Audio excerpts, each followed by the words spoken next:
Welcome back to Pod Games, the channel where we show the real journey of building a TCG business from the ground up, selling singles to an LGS. That is the goal. So this March was a month full of hype, big wins, unexpected setbacks, and a massive turning point for the future of Pod Games. So let's get into it. Let's start with the monthly overview. So March kicked off with a lot of hype and a lot of potential. And honestly, there's two big reasons for this. One is first our expenses. We actually did most of our spending in February. So actually we were coming into March in a very strong and organized place where all our investments already been done and we can just literally anything that we sell would amount to pure profit. Secondly, there was a new Magic set. So the new Teenage Mutant Ninja Turtles set dropped on March the 6th, as I alluded in my last video. And a new set always brings excitement, more buyers, more traffic, and more opportunity to be profitable. And I gently felt like everything was lining up for a strong performance for March. So let's see how March actually went and kick off into the finances. So budget versus spending. So what did we actually spend and what did we come out with? So I started budget on the top of the screen, was £328.07. So that was the remaining budget from last month. That's what we went into. Our total expenses was £207.89. So we spent about 63% of the budget, which left us with about £120, which actually compared to what we did in February is a big improvement. What the expenses broke down to, so delivery costs about £11.52. Packaging was £15.99. We bought some different packaging boxes. Organisation was £8.96, and then we bought a little bit more inventory in. So we spent about £171.82 on other inventory. So I bought a Final Fantasy binder, which cost about £63.99. Teenage Mutant Ninja Turtle collector boosters, bought two of those, which came in about just under £70, so £69.98. And then some Crimson Vow boosters. They were for a future investment and some content for the channel. So the inventory spend is still the majority of what we spent for March, but all the purchases were for a purpose. The binder was one. I got a nice fancy binder, so like store everything in, all the high value cards go in here, and then it came up with some decent Final Fantasy stuff, which we sold the majority of it, as well as the collector boosters and the Crimson Vibe boosters was for some content that we were looking to do on the channel. So they should be up by the time this video has been published. So how do we do from a revenue standpoint? So the revenue broke down. So the total revenue that we earned was £323.66. What the platform breakdown was, Card Trader was £75.96. Card Market was £55.49. eBay was £109.71. So actually was the leading platform for us in March. And then Vinted still came in strong at £82.50. So eBay was the strongest platform this month. Vinted continues to be punch well above its weight. It's actually a platform that I'm really surprised that we can earn a fair bit off. And then the other TCG platforms combined was 131.45, which was about 40.6% of the revenue. What we kind of moved, so we moved 771 singles, which equated to about £196.16. 8 bulk collections sold, which was £113.50. And then we sold our final deck box that we had was £14, so we sold that final deck box. What that kind of meant from an insight point of view, bulk collections massively changed this month. They accounted for about 35% of the total revenue, making March far more profitable than it first appeared. Singles still dominated the volume, but bulk carried the profit. So how did we kind of work out within month? So revenue was £323.66. Our expenses was £207.89, which left us with a net profit for March of £115.77. So a return on investment of about 55.7%, which is pretty good. Financially, March was a very strong month. We spent efficiently. We got some high volumes and a solid profit, but that's kind of only half the story. And this kind of goes into our third section, which is the challenges that we have uncovered with our current strategy and model.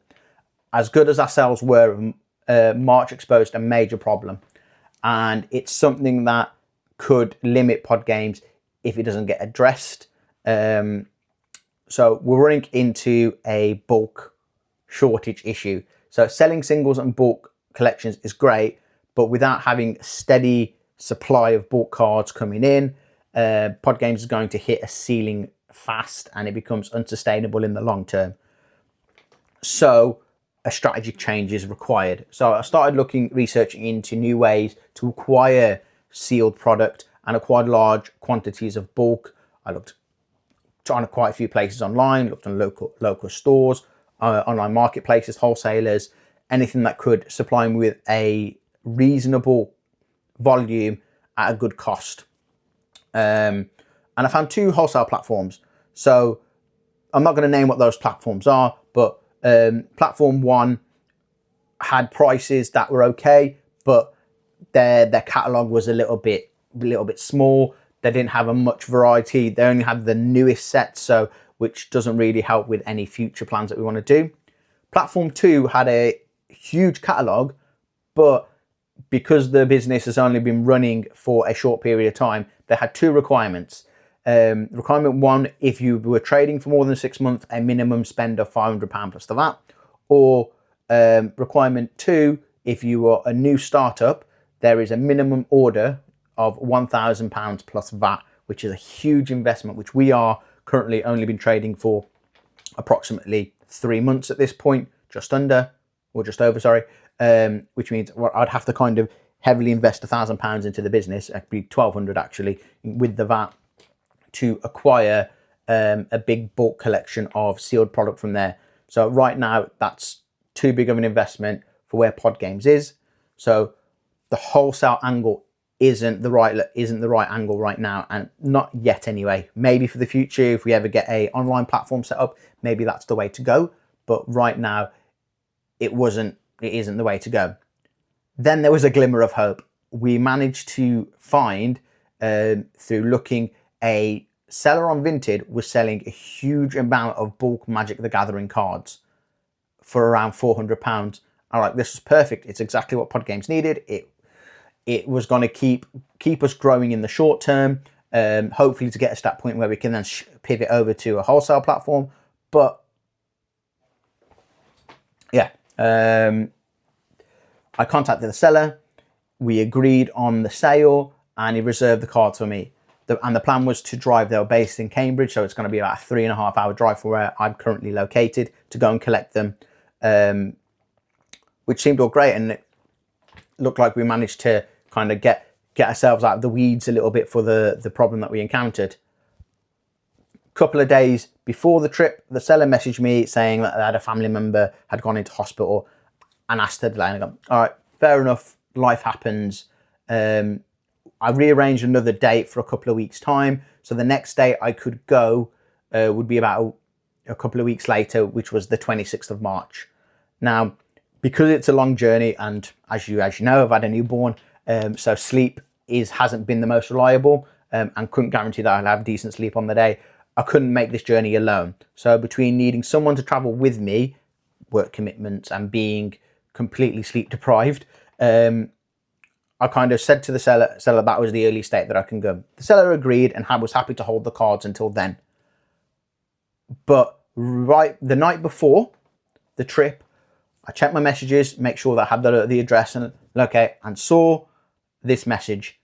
Sorry, we couldn't work this out. All of the best. No explanation, no warning, just gone. And I was absolutely devastated. And it felt like I was right back at square one, wondering how I'm going to keep pod games going, how I'm going to fix this problem that I had, that I thought that I kind of plugged for now. And I'm not going to lie, it was a bit deflating, frustrating, and honestly, it forced me to rethink the entire strategy. The good news is I have time.